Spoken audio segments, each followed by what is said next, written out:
రేపు ఫోటోగ్రాఫర్స్ డేకి ఇప్పుడు మేము చేసే హడావిడి చూపిస్తాను, వచ్చేయండి.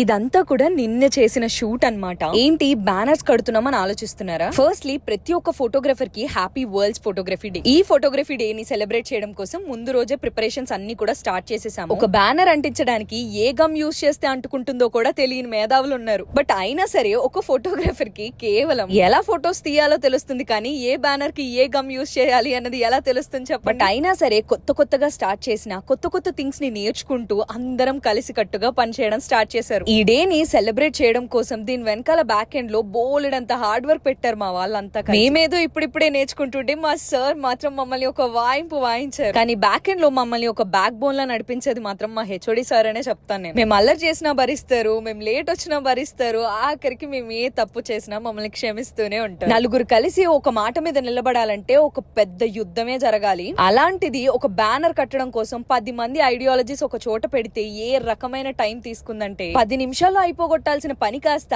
దగ్గరగా 1-2 గంటలు టైం పట్టే. బట్ ఎనీవేస్ ఈ 3 years ఆఫ్ జర్నీలో మా వాళ్ళందరూ ఒక చోట కూర్చొని అందరం కలిసి కట్టుగా ఇలా పని చేస్తుంటే భలే అనిపించింది. ఇప్పుడు ఫైనల్ గా సీనియర్స్ అయ్యాం కాబట్టి అట్లీస్ట్ ఈ ఇయర్ అయినా అందరం కలిసి కట్టుగా అన్ని వర్క్స్ చేస్తున్నాము.